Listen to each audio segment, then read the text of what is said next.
जालना से कांग्रेस के पूर्व विधायक कैलाश गोरंट्याल अब भारतीय जनता पार्टी का दामन थामने जा रहे हैं। 31 जुलाई को दोपहर 3 बजे मुख्यमंत्री देवेंद्र फडणवीस की मौजूदगी में वे बीजेपी में शामिल होंगे। देखिए, मेरा प्रवेश 31 तारीख को 3 बजे भारतीय जनता पार्टी का कार्यालय जो मंत्रालय के पास है वहाँ होने वाला है। और एक शॉर्ट टाइम उन्होंने दिया है कि आज सवेरे मुझे सन्मान्य नारायण कुछ जी और सन्मान्य अतुल जी साहब का फ़ोन आया।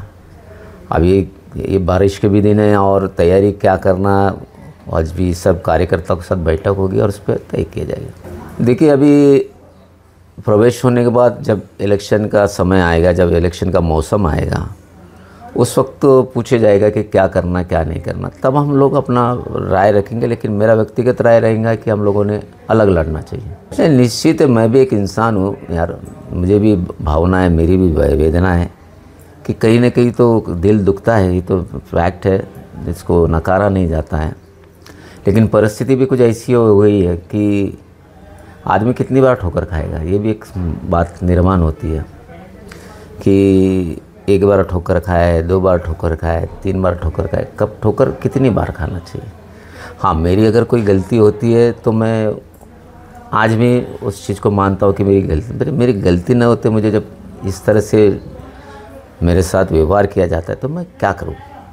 देखो, मैं एक बार पैर आगे रख दिया, वो रिटर्न लेना मेरे लिए आत्मघाती के जैसा हो जाएगा। ना मैं धड़ इधर का ना धड़ उधर कराऊँगा। ऐसी पोजीशन है कि आज मैं अगर रिवर्स हो गया तो मेरा राजकारण हमेशा के लिए ख़त्म हो जाएगा। अब क्या, आपके दिवाली में देखे नहीं दिए जलते, देखे है घर जलते, बड़ी तमन्नाओं से घर बनते और पल भर में ये जलते। मग आज सकाळी सन्मान्य नारायणजी कुचे आणि सन्मान्य अतुल सावेजी यांचा फोन आला आणि परवा म्हणजे 31 तारीखला दुपारी 3 वाजे पार्टी कार्यालय मुंबईत मंत्रालयाजवळ माझा प्रवेश ते करून घेणार आहे। आणि फार दिवसापासून लोकांना वाटत होतं कधी जाणार ती तारीख। आता एकदम इमर्जन्सीमध्ये निघायचं म्हणून आता बघू, आम्ही आज बैठक घेणार आहे, कारण एकच दिवस उरलेला आहे आणि परवा म्हणजे 1 तारीखला अण्णाभाऊ साठे यांची जयंती आहे। म्हणून असं काय प्लॅनिंग करायचं आता मी बसणार आहे। पण तरी मॅक्झिमम नगरसेवक जे आहे आणि आमचे जे माजी पंचायत समिती मेंबर असेल, माजी जिल्हा परिषद मेंबर, ते सर्व मी जाणार आहे। आणि जे गेले त्यांच्या मनात पण थोडा चलबिचल आता सुरू झालेली आहे। एवढे वर्ष काँग्रेसमध्ये काम केलेलं आहे, काँग्रेस सोडण्याची कधी मनातही तुमच्या आलं नसेल? दुःख होतो आहे। असं नाही की म्हणजे ज्या पार्टीत आपण 35 वर्षापेक्षा जास्त राहिलो, आता एकदम सोडून जाणे म्हणजे ते मनात कुठं ना कुठं तर वेदना होतो आहे। म्हणजे एक मी पण माणूस आहे, मी काही रोबोट किंवा कम्प्युटर नाही की मला वेदना नाही आहे, मला पण वेदना आहे। आता काय करू, परिस्थिती अशी निर्माण झाली, त्यात मला ते स्टेप घ्यावंच लागलं। खूप वर्षापासून अगदी तुम्ही आमदार असो नसो, पण जालना महानगरपालिका नगरपरिषद असताना सतत तुमच्या ताब्यात राहिलेली आहे। संगीताताईसुद्धा नगराध्यक्ष राहिल्या, इतरही काँग्रेसचे पदाधिकारी तुम्ही नगराध्यक्ष केले। या शहरामध्ये तुमचा चांगला दबदबा आहे, महानगरपालिकेमध्ये दबदबा आहे। अशा परिस्थितीमध्ये तुम्ही युतीमध्ये गेल्यानंतर जालना महानगरपालिकेची निवडणूक ही स्वबळावर व्हावी की एकत्रितपणे लढावं, काय तुमची इच्छा आहे किंवा तुम्ही अशी काही भावना तिकडे बोलून दाखवली का? हे बघा, उद्या माझा प्रवेश आहे।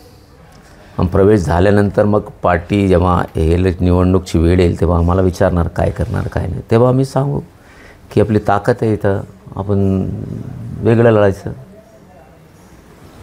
तुम्ही पक्ष प्रवेश करताय, काही कार्यकर्त्यांची भावना आहे, काही कार्यकर्ता नाराज झालेले आहे। शायरीमध्येच त्याचा असा प्रश्न आहे, बड़ी मुश्किल से ये घर बनाया था, आपने नया घर बनाना आसान थोड़ी है। शायरीमध्ये काय उत्तर द्या? बड़ी तमन्नाओं से ये घर बनते और पल भर में चल जाते हैं। अब की दिवाली में हम देखे नहीं दिए जलते, देखे हैं घर जलते हुए, बड़ी तमन्नाओं से घर बनते हैं पण पल भर में ये जलते हैं। 2029 साली विधानसभा निवडणुका आहे, तयारी असेल तुम्ही तेव्हाही दावेदार असाल का मतदारसंघामध्ये? तर माझा तर आता प्रवेश होतो आहे। बघा, मी काही दावेदारी करणं म्हणजे बरोबर नसतं। एकदा प्रवेश झाल्यानंतर महानगरपालिका आणल्यानंतर मग आपण कुठं ना कुठं दावेदारी ठोकू शकतो ना। काय असतात, मी आज काही बोललो तर त्याचा काही अर्थ निघत नाही। एकतर मी आता आपला 12वीचा विद्यार्थी कसा असतो, त्याला एक्झाम द्यावा, त्याला स्टडी करावा लागतात, त्याला एक्झाम द्यावा लागतात. जब तो पास झाल्यानंतर मग तो डिसाईड करेल की कुठं जायचं, आर्ट्स, कॉमर्स, सायन्स. असा आम्ही एकदम महानगरपालिका आल्यानंतर मग आम्ही सर्व विचार करू काय करायचं.